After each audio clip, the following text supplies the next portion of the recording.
Good evening, everyone, and believe it or not, welcome to our final Great Decisions presentation of the year. I'm here with Professor Gurtu from the University of Wisconsin-Green Bay, but before I turn it over to him, I'd like to get a couple of announcements in. As always, first off, right off the top, I want to thank our sponsors, without whom we wouldn't be able to bring you this amazing 8-week lecture series every year. So, a huge thank you to the League of Women Voters of Manitowoc County, the Manitowoc Public Library Foundation, the Manitowoc Public Library, Lakeshore Unitarian Universalist Fellowship, and Lakeshore Pax Christi. Thank you so much for all your support. Without you, we wouldn't be here.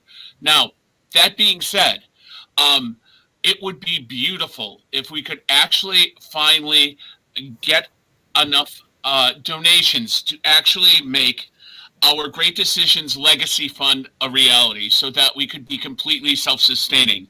So if that is something of interest to you, even though this is the last week for the lecture series this year, head to the URL that you see scrolling at the bottom of your screen right now, www.manitowoclibrary.org/great-decisions.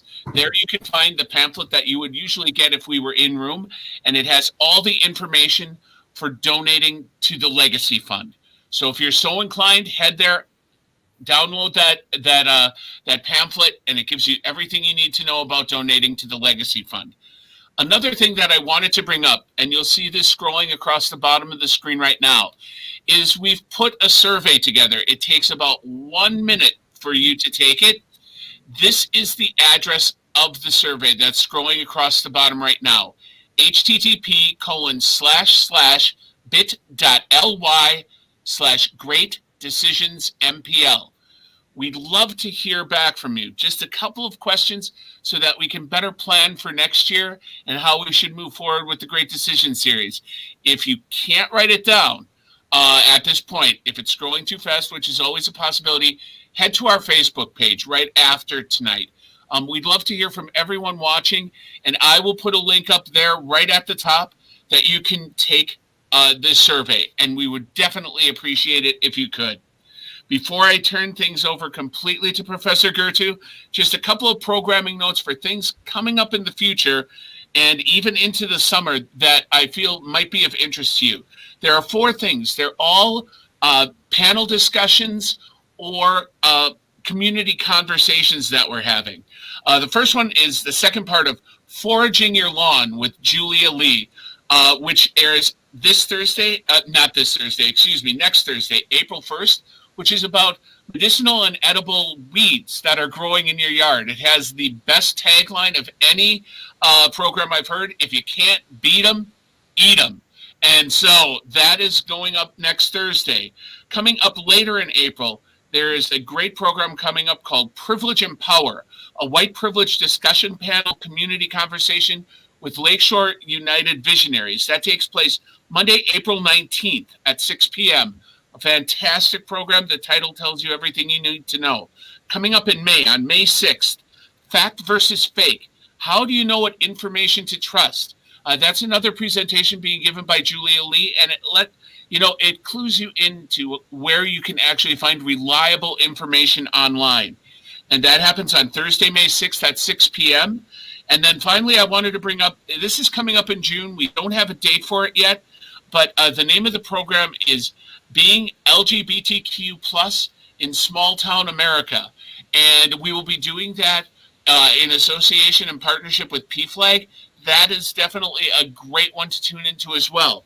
So, before I turn it over to Professor Gurtu, if you have any questions or comments about his presentation, please just type them into the comments or questions section of your platform that you're watching it on, be it YouTube or Facebook, and we will get to those questions at the end.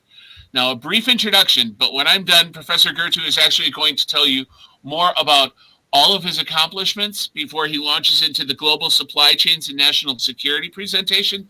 But just a brief introduction from me before I turn it over to him. Professor Amulya Gurtu is Chair of Business Administration and Associate Professor of Supply Chain Management at the Austin E. Coffrin School of Business, University of Wisconsin-Green Bay. His research is on the optimization of supply chains, global operations, and offshore outsourcing while minimizing their effects on the environment and societies. More specifically, the research targets the optimization of supply chains and global operations, including the triple bottom line of sustainability, economic, environmental, and social sustainabilities for corporate organizations. So, enough of my talking. Let me turn things over to Professor Gurtu, and he can continue introducing himself, and I will switch over to his PowerPoint presentation. Professor Gurtu. Thank you, Tim, for a wonderful introduction. Uh, Good evening, everyone. As Tim already introduced, my name is Amulya Gurtu. I'm the Chair of Business Administration Department and an Associate Professor of Supply Chain Management at UWGB. And today's topic is global supply chains and national security. Next slide, please. So this is a kind of snapshot of about me. I did my PhD from Ryerson University, Toronto, Canada, MBA from Ivy School of Business, Western University, which was earlier known as University of Western Ontario, and a Master in Technology, which is an engineering branch from India, and I'm also PMP and Green Belt Lean Sigma. I have about roughly 12 years of experience in higher education. And before that, I worked in corporate organizations for 20 plus years in various industries, auto, mining, high tech, consulting, etc. And I also have lived and worked in many countries, which are given at the bottom. Next, please. Next slide. Yes. So before I get into my presentation, I would like to talk about my research. So my research, as Tim told, it's on supply chain management broadly, and it has many components like operations, logistics, warehousing, inventory control, etc. Next. And then I look at triple bottom line of sustainability, which is environmental impact, social impact, and economic impact. Most research have been done, or it used to be done, in the economic side, but in the last couple of decades there has been more focus on environment, and I have taken that forward and also trying to include social side, and it is very limited, but I try to include economic along with environment, or economic along with social side, or all three. Next, please. And then I look at various aspects around these things: corporate social responsibility, how is accounting of these things taking place across the world, how are these things being reported, are there some policy issues, how do consumers behave to various things, and many other things which you can see on this slide. So that is the kind of brief overview of my research interest and what I have been doing. Next. So this is a kind of summary of my research work. I have published 20 papers so far, 2 book chapters, 2 books I have edited, 1 non-fictional book on India, and 1 paper I submitted. It's on website of PMI website on project management structure, and attended many conferences. Next. Now with that, today's agenda, I have about 45 minutes. I'll try to cover this topic. I'm assuming that everybody is not aware of what supply chain management is. So I will try to cover this overview of what supply chain management is in like less than 5 minutes. Then we'll go on risks. What are the risks in supply chain? And it's a laundry list. just to give you an idea of various aspects of risk in supply chain. Then we'll go further dive deeper into security and then national security, and then we'll end with some questions to you to think over, and then leave it open to questions and answers. Next, and before we get into the main discussion, here is a kind of quick question for you to think about global supply chains. How old is the concept of global supply chains? And if it was a live discussion, we would have asked, but I'll come back to this answer after a couple of slides. But just pick a number, what you think is the concept of global supply chain, like how old it is. Next, please. So let's start with a very high level overview of what supply chain management is in about 3 slides. Next.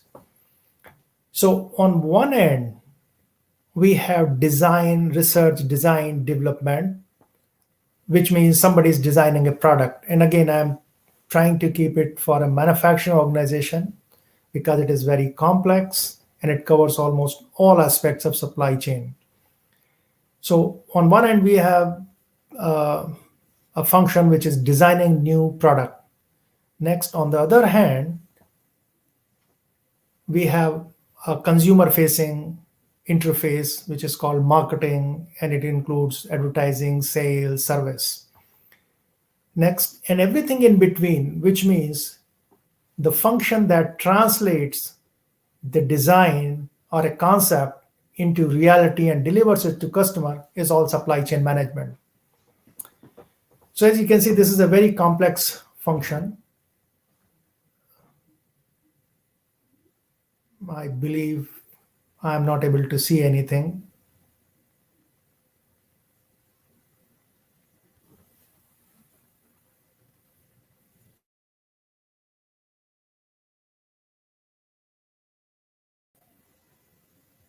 Okay, so we are back on this.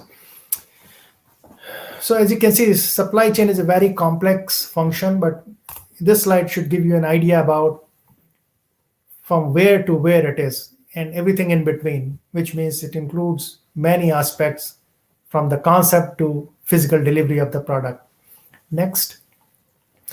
Now, next I will talk about various elements of a supply chain, and let's talk about forward supply chain, and I will explain this word in the next slide, why I am using the word forward supply chain. Next. So there is a supplier. Next, on the other side, we have a consumer.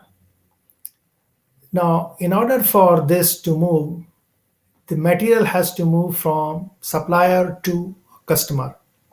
Now, customer could be another vendor or manufacturer, and the money moves in the opposite direction. Next. And there is a bidirectional flow of information, which means material has been shipped, how much material is required, where it is, and things like that. What will be the next lot, how much is the pricing, etc. And this is called goods supply chain, which means where some physical product is moving. Then there are other things which are called service supply chain. Next. Where people move along with the material, not necessarily always, but people go to consumer for delivering the services. Next. And sometimes they also take equipment. For example, somebody is coming for roofing, somebody is coming for laying concrete, so they also bring equipment. And this is not just to the end consumer, it could be within an organization. For example, there's a mining company, they need somebody for opening up mines. So they hire a contractor for blast opening the mines. And that is where they come with various explosive and equipments, and they are licensed contractors. So next, these are called service supply chains. Again, it's a very high level overview. Service supply chains may or may not have material. For example, if somebody is coming to your place for installing internet connection, they may not be bringing modem or router and things like that. Sometimes they do, sometimes they don't.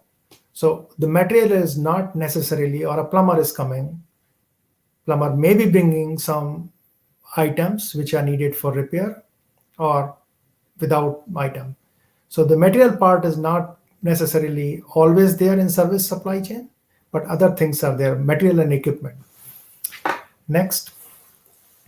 Now, this is supply chain management, very high level overview. Again, next, on one end, we have a supplier, then we have a manufacturer, and distributor, retailer, and the next consumer.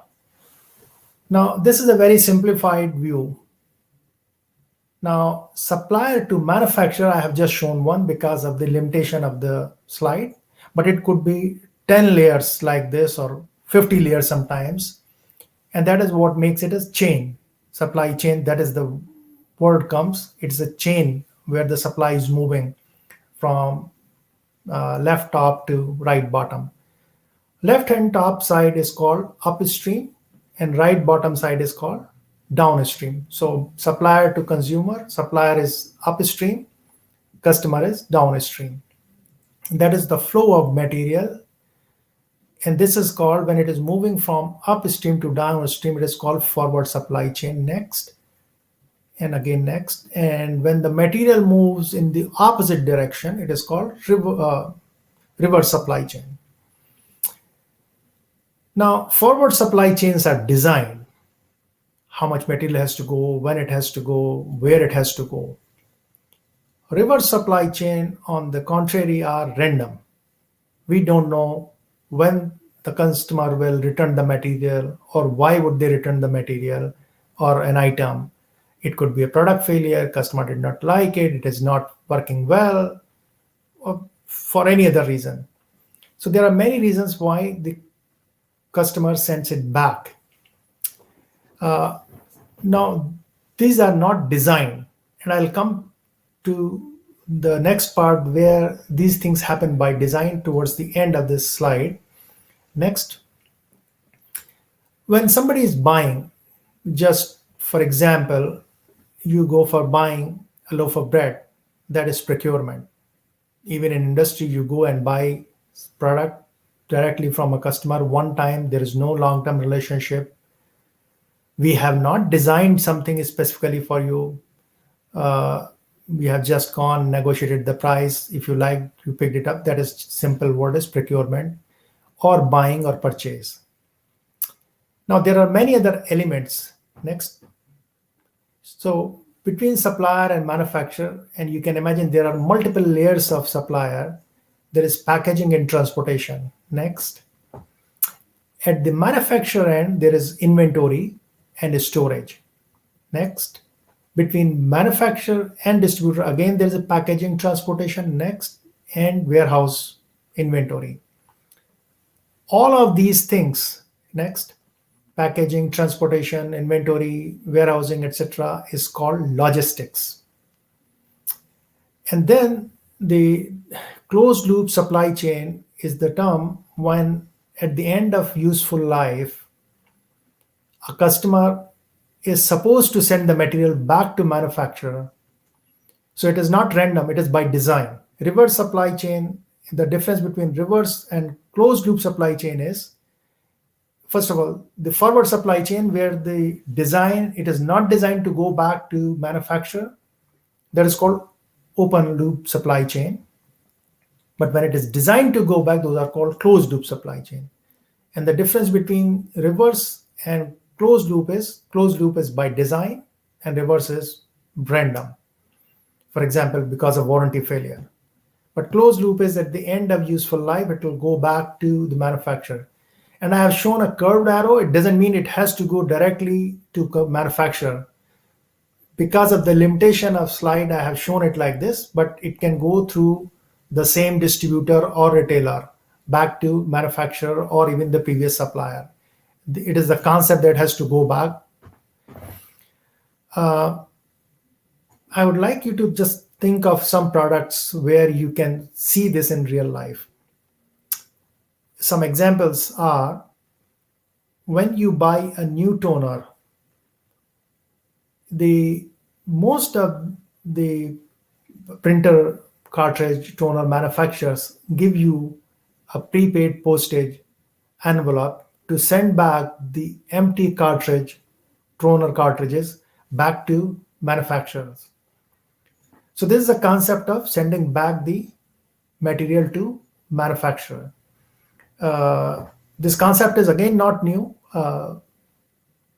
It has started long time ago. If you look at the jewelry, people never throw jewelry in garbage. It always, if it is expensive jewelry, it will always go back to jeweler. So that's a concept of closed loop supply chain. In modern times, it has started somewhere towards the end of 19th century when railway was still new, and it was steam engines, and the tubes inside used to get either corroded, or there used to be scale formation, and the steam engines, locomotive engines would not function as efficiently as they are supposed to work, and it used to be sent back to manufacturers for refurbishment or cleaning those steam tubes. And in the modern times, as I said, Xerox has started, Xerox company started this kind of concept of taking back the old photocopying machine and things like that. So that is a kind of very quick high level overview of supply chain management function. Next, please.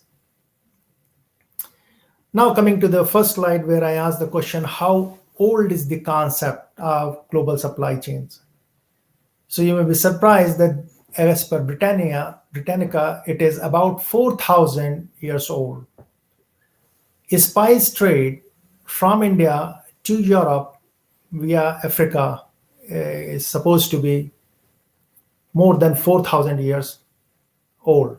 So you can imagine there was no industrial revolution, no information technology or modern means of transportation, but still traders used to buy spices like clove, cardamom, saffron, and other things from India and take it to Europe.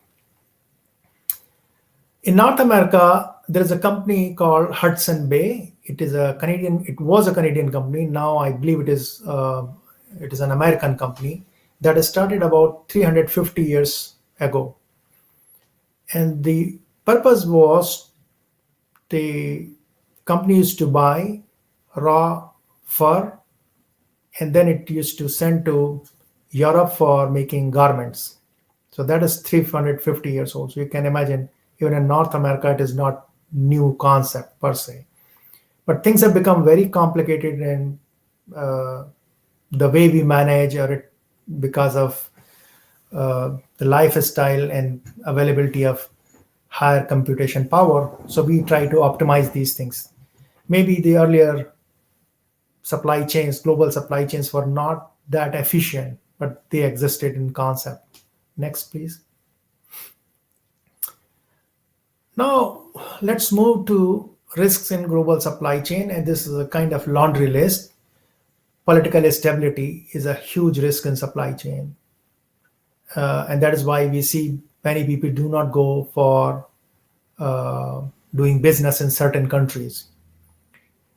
Financial instability, currency fluctuation, this is another huge risk. Another reason for not going to doing business in many currencies. People prefer doing business in US dollars or euros or pound sterling, etc. They are stable currencies. Another risk is product quality, product standards. Product quality is not what somebody has written on the drawing. It is derived by the workmanship and consistency of standards being followed in manufacturing. And different, I would say, cultures, you have different perception of the quality or standards of following. So this is again a huge risk. Process consistency is another thing which leads to product quality. Delivery on time is another big risk in global supply chain. If something is coming from someplace very close by, you can be sure of arriving or you can even go there and pick it up. But if it is coming from very far off places and it takes a lot of time, sometimes months, sometimes between placing an order and receiving goods, it is about a year's time, there is a likelihood or there is a risk of delay at least. Safety of goods in transit, for many reasons: piracy, theft, damage. Most of the goods travel by sea, and it's a very humid environment. Temperature control is generally not possible, and if you are trying to control it, it will be very expensive. So there are various reasons why it could get damaged. High humidity, so you have to seal the containers, etc. Another is the risk is not so much of the product, but it is of your image. If the workers' treatment or workers' rights are not met, ethical treatment is not there for people. Something happens to in your global supply chain in a different country. As a CEO, you may say it is not my responsibility, but consumers would not accept it, or stakeholders will not accept it as not your responsibility because CEOs have chosen to go there and do business. And this thing gets highlighted time and again. There are many examples. One of the, I would say, worst tragedies, industrial tragedies in the recent history was a fire in Bangladesh, Rana Plaza, where official count is about 3,000 workers died. It was a garment industry, and there were no fire escape or fire prevention equipment on the site. It was a multi-storied building. It collapsed. So that is another risk. Environmental considerations. There are different laws and how they are implemented or enforced in different parts of the world. And that could affect the impact on environment. And again, somebody may say it is taking place in some other country, but if it is being consumed in America, those who are buying those products or those who have placed or bought those items from those country or outsourced to those country, I think they are responsible for environmental impact. Doesn't matter where it is. Also think of this environmental consideration. If it is a pollution in soil or water, it will take time to travel from that country to America or rest of the world. But if it is air pollution, it will travel much, much faster. The disaster which happened in Japan because at Fukushima because of an earthquake, and there was a radioactive kind of leakage that reached the Pacific Ocean or Pacific coast of America in about 3 years' time. So you can imagine Japan to Pacific coast travel time via water is about 3 years. Legal systems are different. So again, that's a challenge. How people are perceived or how do they see these things? Can you challenge certain things in different parts of the world? It becomes a big challenge because legal system is not uniform across the world. Physical safety of people visiting foreign plants. And the last one is, I'm using the word national security. So there are many other things which will lead to national security. Next, please. Now, I will not jump directly to national security issues because national security is not today's word is production from a missile. I think that part is very well taken care of, but there are many building blocks which are affected. So I will use this model of Maslow's theory of needs or hierarchy of needs, the lowest need is physiological needs, which is food, clothing, shelter. And food includes medicines. The next is safety. And then comes other needs like belongingness, social esteem, and self actualization. So before coming to safety, we have to take care of physiological needs. Next, please. And this is the basic need, safety and physiological. Next. Now, before we talk about national security, let's look at other physiological needs, food, and as I said, health, medical supplies, medical equipment. And we have seen this health aspect because of the recent pandemic or tragedy of COVID-19. How does it impact the global supply chains? Then comes the military, and again, military, I do not mean here the war or protection from nuclear missiles somewhere halfway around the world. It is a different level of problems, which we'll talk in the next couple of slides. Next, we have industrial and intellectual property. Next slide, please. One more. Yes.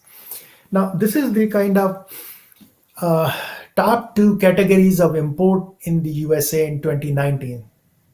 The first one, of course, is it's in $billion, $417 billion worth of auto purchase or auto parts, engines, everything. 417 billion. But the next part is about $200 billion worth of medicines. And this is the cost of import, not the cost to consumers in America. So if it is about 194 or say round it off to $200 billion, you can easily imagine this is somewhere between at least 500 to 600 billion dollars in terms of the retail value minimum. So we are, or Americans are dependent on such a high value of items for health on other countries. So this is a level of, to me, it's a security issue, because if people are not healthy, if there is anything goes wrong, we have to look into these aspects. Now, next, I'll show you, next slide, please, the countries from where, the top 10 countries from where US is importing and its value. So left side is in terms of million kg in weight. 1 kg is roughly 2 pound or slightly more than 2 pounds. So you can get how many millions of pounds or kg it is.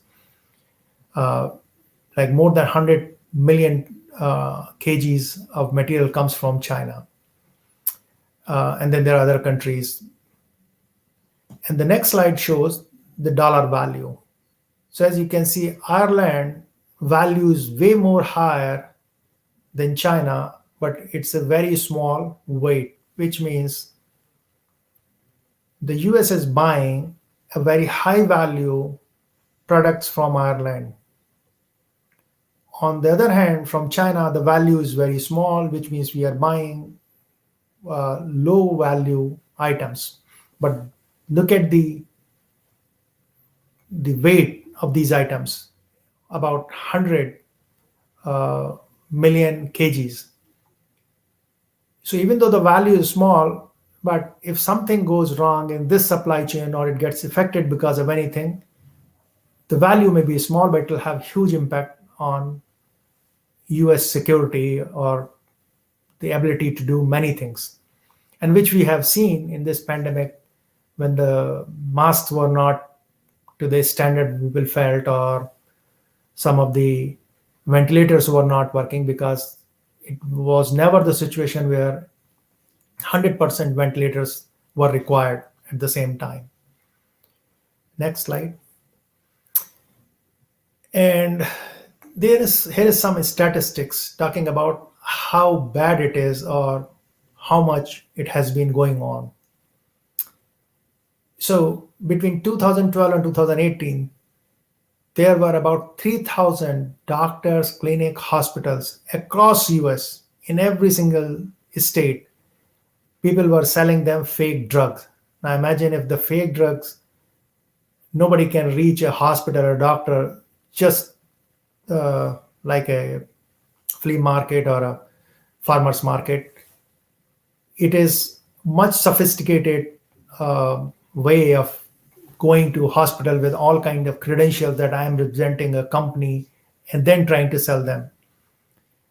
And last year and December 2020, 42 states have experienced deaths because of counterfeit pills in the USA. And every single state has seen counterfeit drugs.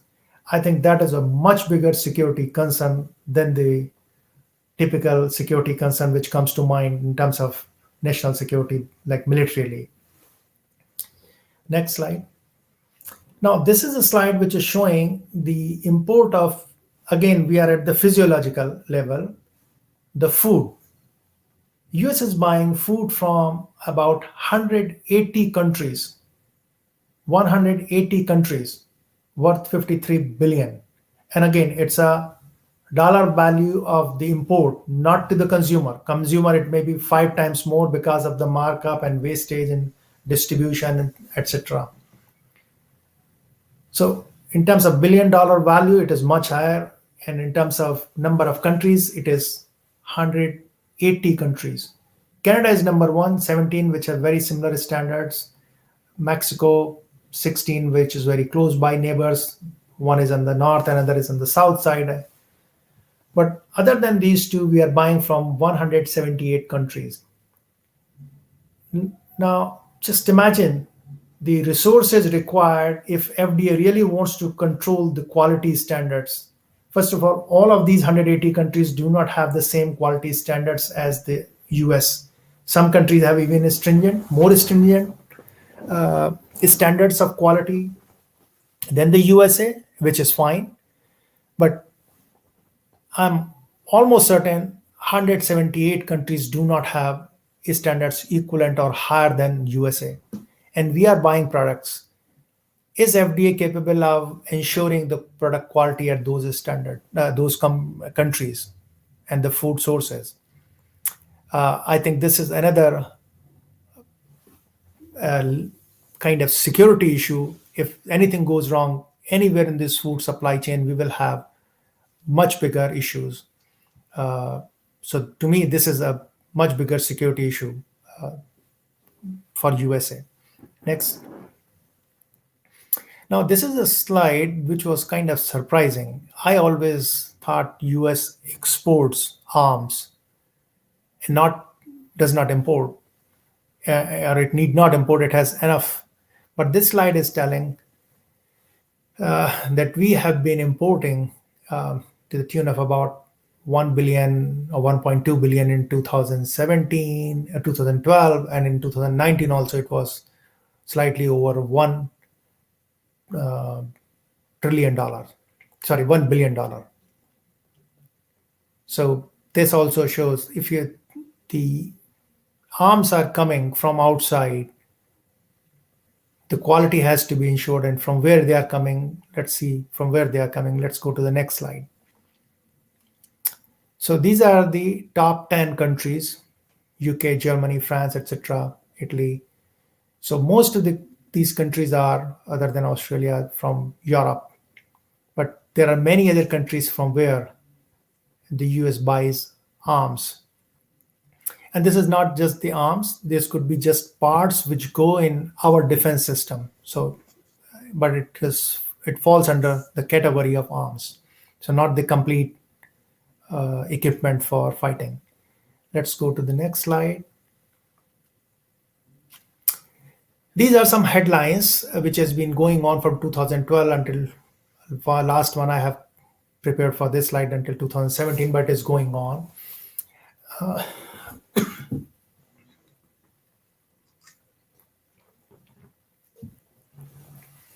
There has been too many 1,800 cases of fake parts in US military.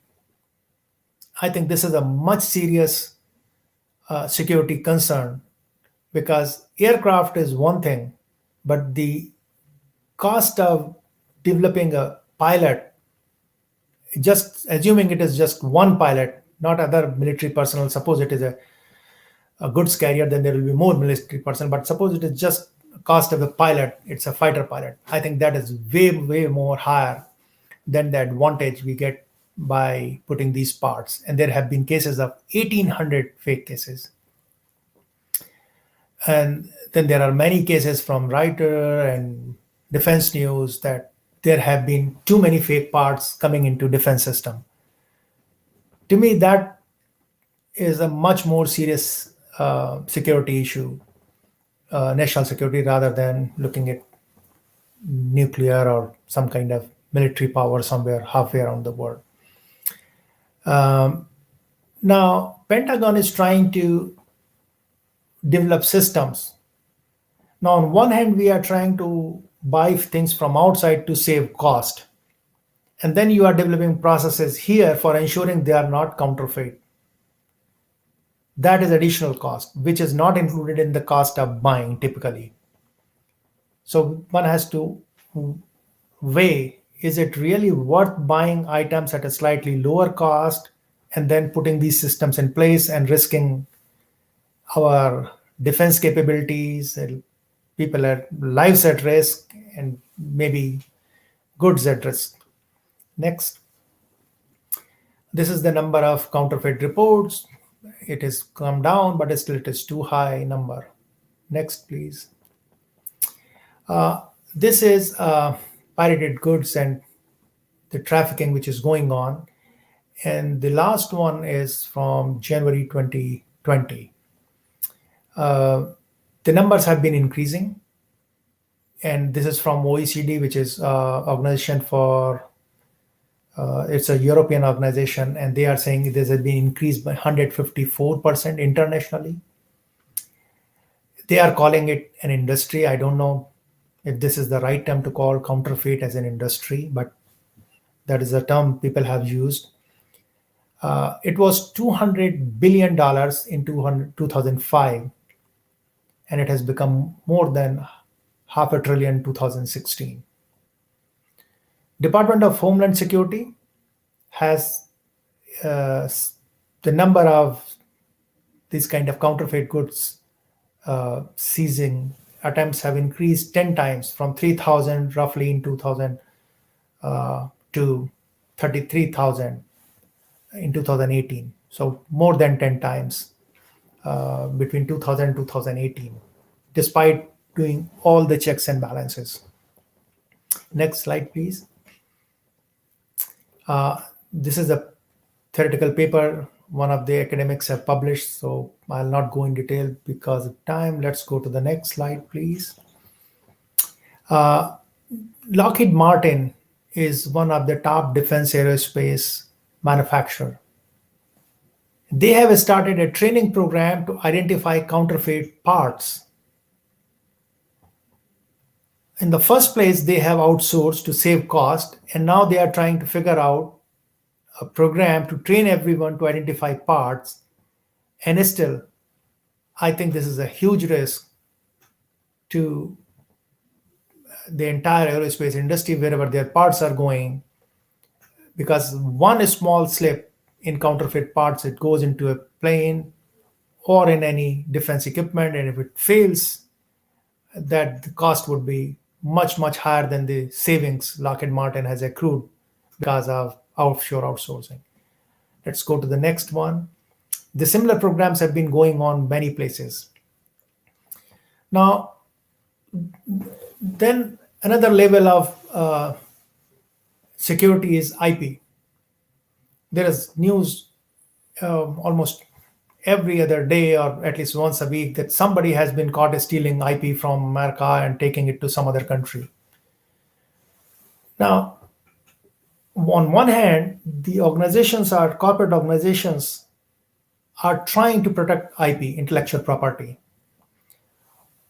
And at the same time, they are providing all the IP to a foreign organization for manufacturing And not only the IP, they are also providing the technical know-how how to manufacture it, where the value system is very different. The legal system is very different. And they are trying to balance these two. We want to protect IP, but we are providing the technical know-how and the specification for you to manufacture for us. But don't share it, don't make counterfeit parts. Now, that is the kind of struggle going on. And so far, looks like people who have been trying to protect IP, they have not been very successful through this route. We have been losing a lot of money through loss of IP. Next, these are some of the numbers of IP cost. These are all published. You have links you can check. There are different sources which are telling how many millions or how many billions, but give or take, at least they are talking about $600 billion, billion with a B, in 2017, 2018. Number is too high to ignore it. And I think that is a much more national security issue to me, where you are losing intellectual property. It can be used for capturing the market in the world with the use of this IP, or probably it could be misused against USA. So I think that we have to take into account. Next slide, please.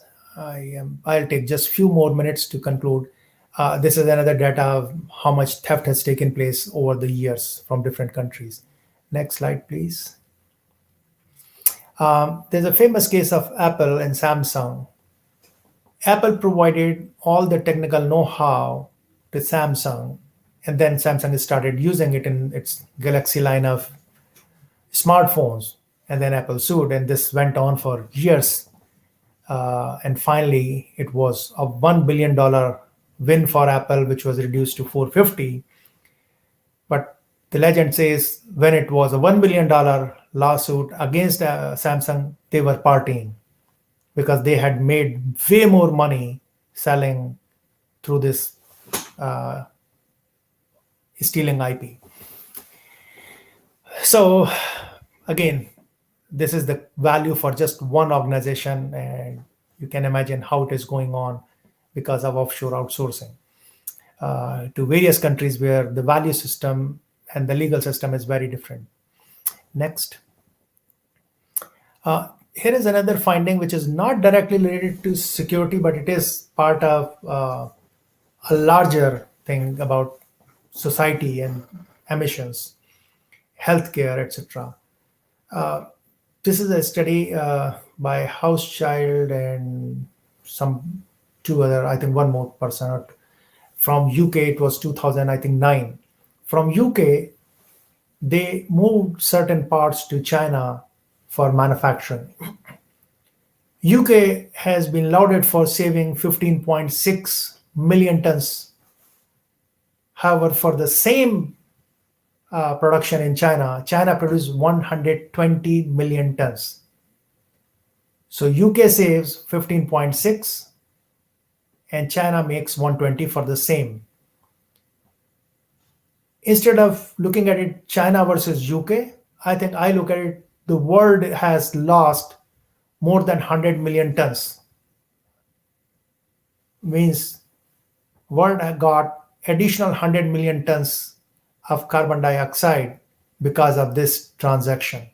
Instead of saying China produced more or UK saved 15.6 or so, it is the loss to the world, because for this CO2 to travel from China to America or Europe, it will not need any passport, visa, or security checks. It will travel and it will cause health effect on people, and which will be paying through higher health cost.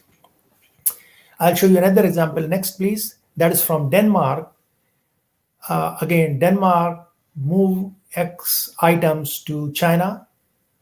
Denmark saved 1.8 and China added 22 million tons. So net world is at a loss of more than 20 million tons. So we should look at the holistic picture. If we are losing overall rather than a small saving here and there. And of course, these were done primarily because of cost saving, not taking emissions into the decision making equation. Next. So, does it mean we should stop global supply chains or offshore outsourcing? The answer is absolutely not. We cannot avoid globalization. We cannot stop offshore outsourcing. We cannot stop global supply chains. That is not what I'm trying to say. I think we should be very strategic, careful about which items we are outsourcing and from where. If it goes to a country where the emission norms are better, quality standards are better, treatment for workers is better, I think we should go to those countries. Where the counterfeit products are being produced, people know it, but still they go for sharing their IP to those countries. How to protect environment is also a question. So all these things should be considered in the decision making matrix. Unfortunately, most of the corporate leaders, when it comes to decision making, it is based on the savings in the dollar value rather than taking into these things into account and in the long run. So we have to kind of change the way we make decisions or decide which route to go. Next. Now, these are some of the papers I have published. You can get the list on my website too. Next. And list of book chapters and books I have edited. With that, I would like to conclude this. Next. Thank you for listening. And next slide, any questions or comments? Well, thank you very much, Professor Gurtu, for that somewhat disturbing picture that has been painted, especially the way it concluded with the amount of CO2 that's being produced by the outsourcing. So with that, we don't have any questions as of yet. Please feel free to type in your questions into the comment section of either Facebook or YouTube, and we will I will pass them along immediately to Professor Gurtu. Just wanted to ask you, Professor, is it all right if anyone wants for me to pass along your PowerPoint to them? Yeah. Is that okay? I mean, because there's so much information, there are so many resources listed within. If you have any interest in this topic at all, it would be an excellent source for you to have. Again, I would like to remind people, if they have the opportunity to fill in, to go to that survey, which I'll scroll briefly while you formulate brilliant questions, because please, if you have a question, ask away. This is such a great resource that we have this evening. Please ask questions while we have clearly such an expert on hand. And also, not to keep repeating this, but we would love to get your input on the Great Decision Series. So head to http. Let's try that again. http://bit.ly/Great Decisions MPL. I recently posted something on Facebook for you to take that.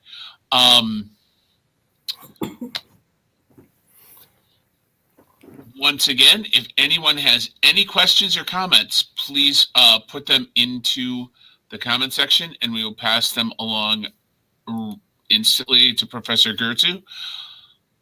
While we wait for anything to come in, I just wanted to thank everyone who's presented a lecture this year to everyone who has attended.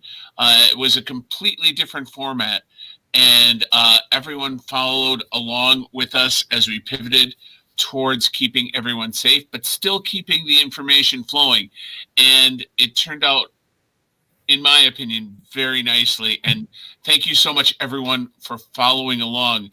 We actually have our first question, which is from Joe Ellen Gramling. And the question is Buy American First just wishful thinking with the current global economy? That's a very interesting question. I hope it is not political question. I'm not answering it politically, but there are, as I said, the environmental issues are there, counterfeit issues are there, loss of IP is a huge.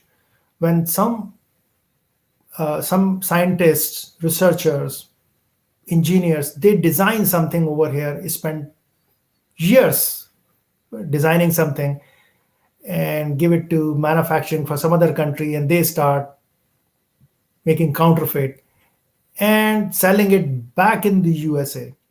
That's a hugely disturbing thing. So, not going by so much slogan, I look at it academically, and I think it was a slogan, I think, in a spirit, but I think we should look at very hard from where we are buying, and is it good for wherever it is manufactured and for environment and the society. And when I say society, I am not only including the American society where people are manufacturing these things. Is it good? And I'll illustrate an example. I hope somebody might remember there is a company called Foxconn. Now it is open near its plant near Kenosha, Racine, not Kenosha, Racine, Milwaukee, south of Milwaukee. This particular company is the largest company, electronic manufacturing contract company in the world. It makes all sorts of electronic equipment for Apple, for Dell, HP, for everyone. You can name it. I think it's about 7, 8 years old, or maybe slightly longer, when the Apple CEO Steve Jobs was alive.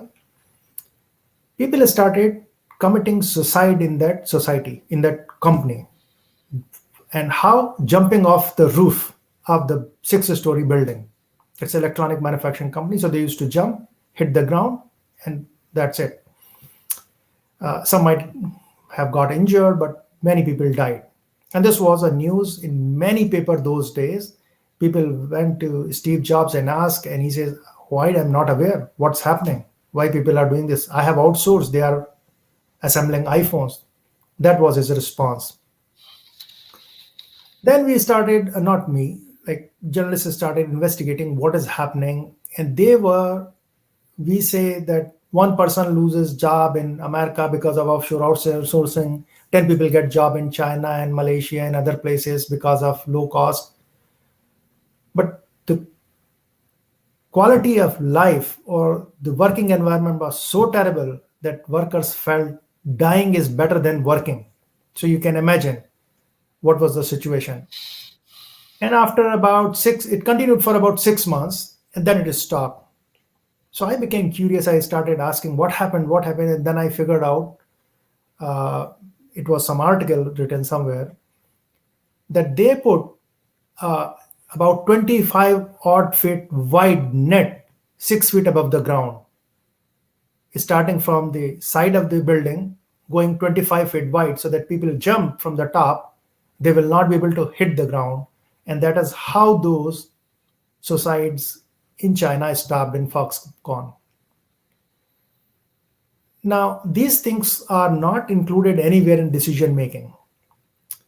So it was saying buy America because it was not explained what was going on. But I think there are many issues in our global supply chains where we are not taking into account the environmental issues and societal issues both in America, because when people lose jobs, it's a huge cost on healthcare, mental health. Some people even resort to crime. So, and if they are, that's a burden on our justice system. Even if you say you put them in jail, that's a burden on taxpayers. When you have outsourced, there are lots of economic issues. It's a very complex issue, and I have a paper. If you are interested, send me an email. I'll send you that paper. That what is the cost of not I have analyzed various states in the USA where outsourcing had taken place. What happened to the income, taxable income, because government cannot do things without funds, and government gets funds from income. People lost income, government lost income tax. People lost income, then they will not be able to afford food, clothing, cars, housing. So government lost sale tax, and then they are depressed. So the cost of healthcare gone up, crime rates have gone up. If you put them in jail, that is another additional burden on taxpayers. Social security cost has gone down. So on one hand, earnings of the government of the USA and states have gone down, and expenses have gone up. So this was not completely wishful thinking. I think it has not been well articulated, the thought process, or how will it help American economy, American society, and well-being of people generally at large and world. Because if the manufacturing comes to USA, emissions norms are very stringent. It is not as stringent as Europe, I agree, but it is very stringent than almost all Asian countries. So the world would be a better place because we will have less emissions, less pollution. So it is not possible to avoid it 100% offshore outsourcing, and I'm not even saying don't do that, but do it to a place where you have a standard better than ours. And there are places where the emission standards are better than America. I think we should try to go to those countries for offshore outsourcing and try to increase our standards to theirs rather than going to places where which are known for producing, I would say, when I say poor quality, not just the product quality, because you are impacting the environment, so that is also a poor quality. When the people are not treated fairly, the worker safety norms are not met as we have in America, that's a poor quality to me. So quality is a very, again, loose term I'm using here. It's an overall well-being of people, those who produce, those who consume, and the environment, those who neither produce nor consume, just their bystanders. Because carbon dioxide will impact anyone, whether you consume that product or not, no matter which part of the world you live in. Global warming is no longer a theoretical exercise or some scientists sitting in their labs are imagining. It's a reality. So I think it was not completely wishful thinking, but not well articulated by policymakers, as well as not very well explained by the journalists also. Thank you for that very complete answer. I have a compliment followed immediately by a question from the same person for you. Nancy Slattery wanted me to pass along great presentation. Thank you. And instantly followed with a pretty interesting hard question that builds on what you were saying and takes it to another level. When we think of the health of the world, do we have any responsibilities for the deaths our weapons cause in the world? Now, again, this borders on the political, but it's a legitimate question, even Exactly. non-politically. See, that's a very legitimate question, and I also wrestle with this, and I try to avoid making any statement which can cause even remotely political controversy because I am not into that area. But it's a very serious concern. Uh, if our weapons are causing destruction anywhere, it is same as whether I am killing or I'm giving a machine to somebody else who does not understand what killing means. So lives matter, period. And if we are trading our weapons, arms, ammunitions to those who use it, for a lack of better word, let's say unwisely, I think we are responsible. It's like, would I give my car, no matter how expensive or how uh, economical car it is, to a 10-year-old child? The answer would be no. You would never give a child a car. But we are giving weapons to people, those we know there are lots of disturbances. Children are using those weapons, and even their so-called mentors, masters are giving them weapons and they are killing. That is just awful. And in my opinion, I think somewhere we are responsible. Our policies are so relaxed that anybody can somehow manage to buy these things, because the, there are no arms ammunition manufacturing factories in those part of the world where you see these kind of terrible things happening every other day or almost every day. So these people are getting weapons from countries those who make it, and which is not fair. We should not be giving these kind of things. And I think I'm kind of playing it very much, I'm oversimplifying when I say don't give a car to a child. I think it is way more worse when you give a machine gun to a child, and that is what we are doing, and we should not be doing. So I completely agree with you. Understand, we are responsible in a way. Let's switch gears a little bit. Because it would be hard to keep going in that exact same direction. Yeah. But another good question. Julie states and then asks, I am amazed at how complicated this is, and I'm wondering how the Paris Accord fits into this, and what about Biden's meeting on the environment in April?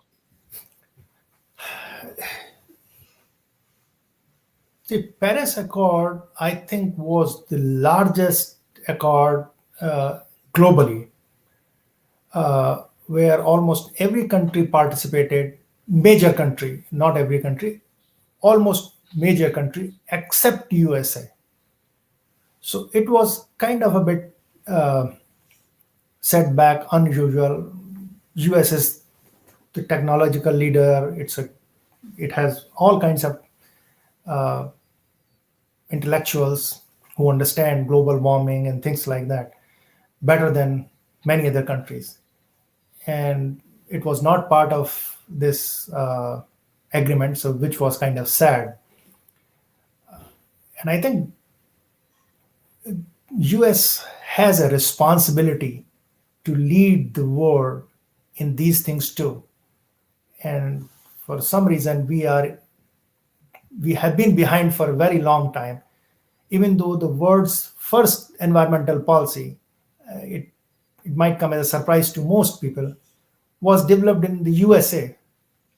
And I again ask you to guess when it was developed. Just write a number, which year it was. I don't think anybody would recall. It was developed in, I think, 1969 or 70. But those who are old enough can recall what happened in that year.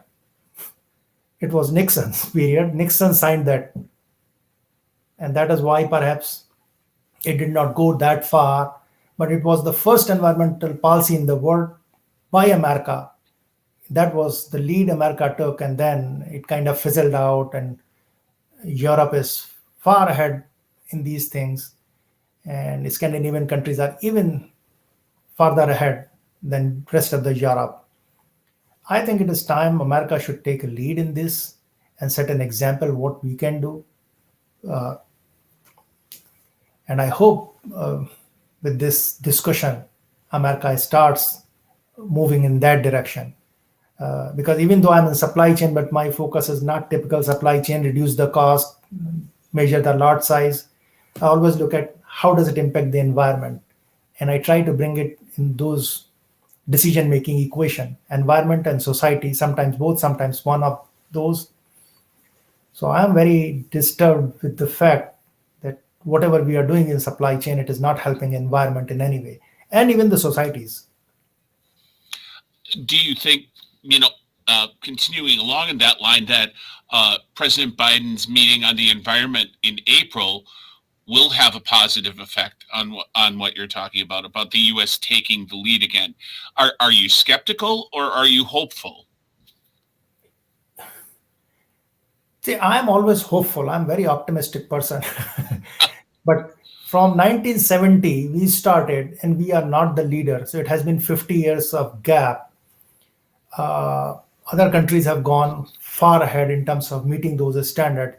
I think it will take some time to even catch up to those few years at least.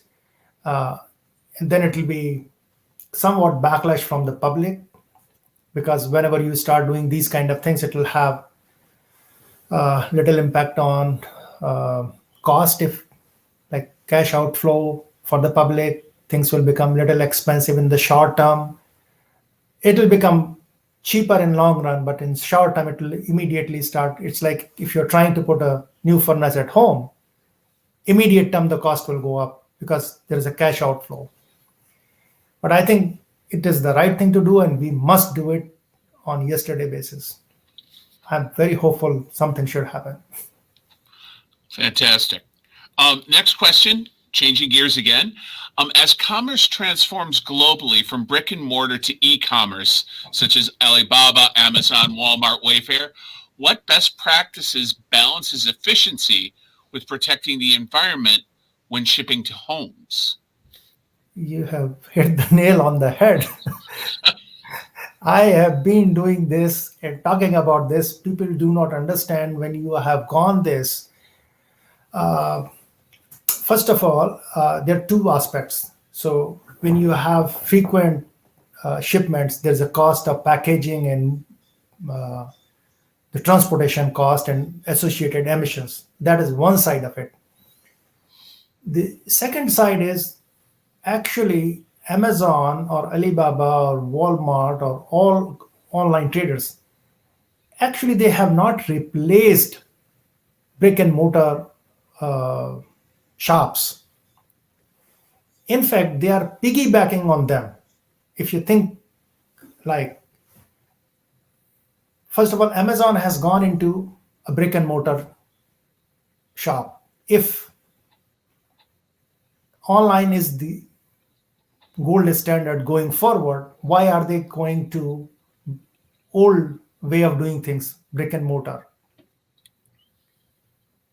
And how these online companies work, look at individual habit on ourselves. How do you buy these things? Can you buy something without feeling, without touching it, without seeing the weight and the finish online first time? My answer is no, you cannot. What happens once I have checked something? Okay, for example, this coffee mug. I know this is thermos, this is the finish, this is the cost.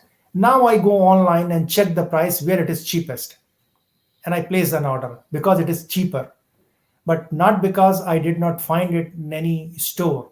In fact, it is a double the work people are doing. They go, they first check the product and they decide, okay, this brand, this item I want, and now let's go and check the price online. It is other way around. Second, this concept of overnight shipping, you pay $50 a year and then you can return it.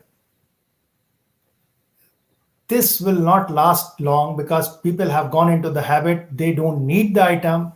Instead of going to Walmart or Target here for checking, now they have become so lazy, they are placing an order because it doesn't cost anything. It is just $50 per year. And the item comes home, they do not understand the environmental impact of this, and then they return it because again, that is built into that $50 per year. So it's a very newer area, and I think this will change. This will not last very long. It is pretty much like online banking. There were some banks, those who came with 100% online banking, no brick and mortar banks. And then everybody started opening those banks because those banks were not dealing with the customers. They were piggybacking on the brick and mortar banks. And every bank started a sister concern which will do these kind of banking, and they will give 0.5% extra, say, return or interest rates. The same is happening right now in consumer market. Some point in time, Walmart or Amazon will realize that $50 is not enough. They will increase because people have started it so much. Instead of going to a shop and checking the product, now they have started ordering and without realizing, sending it back. So their cost will go up instead of going down. More and more people will start doing this. And that is the time the cost will go up. And now you can see even places like Home Depot, etc., they do not have all the items on shelf. They have only one item for display. And sometimes they don't have any item for display. You have to place an order to get it. So they have also started competing for various items. So this will change, but it will take some time because people are seeing a convenience. And right now, the likes of Amazon have kind of saved everything in brick and mortar, which is needed. They have a warehouse in a very remote place. So whereas if you have a Walmart, you can't have a remote place. You will need in the middle of populated area, or you have Target, it has to be in middle of populated area. So there's a cost. So they are saving that cost and kind of passing on to consumers, but at the cost of Walmart and Target. So it will be interesting to see how long this lasts. But my guess is it will take few more years before it changes. And Amazon has already started brick and mortar store. I think they started in 2017, first in Seattle, and then they opened a couple of other stores. I think one is in Chicago. Total, I think now they have 14 or 15 such stores. Great question, Michael. That is the only question that we have. That was our final question that we had at the moment. We still have a little more time if anyone has any questions. Once again, I would encourage you to contact me for a copy of Professor Gurtu's PowerPoint. There is just a ton of information on there, and everything that he talked about is sourced. At the end of it, we didn't even get to those slides. So there is just a wealth of information. If this topic interests you, contact me at the email address that's scrolling right now, tgodzinski@manitowoc.org, and I will pass along the PowerPoint to you. Tim, go ahead. One more thing.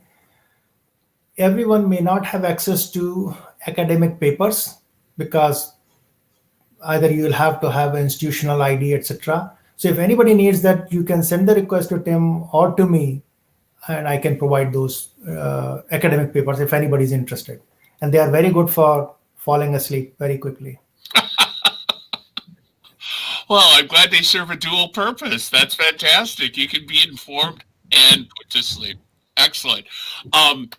Yes, so if you would like any of the papers that you see referenced here, if you get the PowerPoint or if any of them jump out to you, please email me at the address below and I will pass along your request to Professor Gurtu. Since we don't seem to have any other questions, I'm going to stop my name scrolling at the bottom of the screen. Thank you so much, Professor Gurtu. Excellent lecture. Great questions. I'll ramble on for a minute or so more if anyone has a question. Nancy Slattery who passed along the initial great presentation and thank you, said thank you so much again. Thanks, Um, everyone. Yeah. Thank you. it was excellent having you tonight. It's been a great 8 weeks. I mean, there have been fantastic lectures from start to finish, and thank you for following us along on this format into our foray into not having it in room at the library in the Balkansky room. Hopefully next year we'll be back at it, with lectures in person again and snacks that you can have there as opposed, but being at home, you do get to provide whatever snack you would like during it. Thank you so much. Thank you again, Professor Gurtu, for a wonderful lecture. Thank you to everyone who followed along. It has been my pleasure to kind of serve as your moderator on this journey. I love Great Decisions. Don't forget to check out the Great Decisions landing page on our website if you're at all inclined to donate to the Legacy Fund so that we can become self-sustaining and keep this going. Thank you so much, everyone, for coming. Have a great night. It's been a pleasure being with you these 8 weeks in Monday in February and March. And again, thank you, Professor Gurtu. Thanks, everyone. Bye. Good night.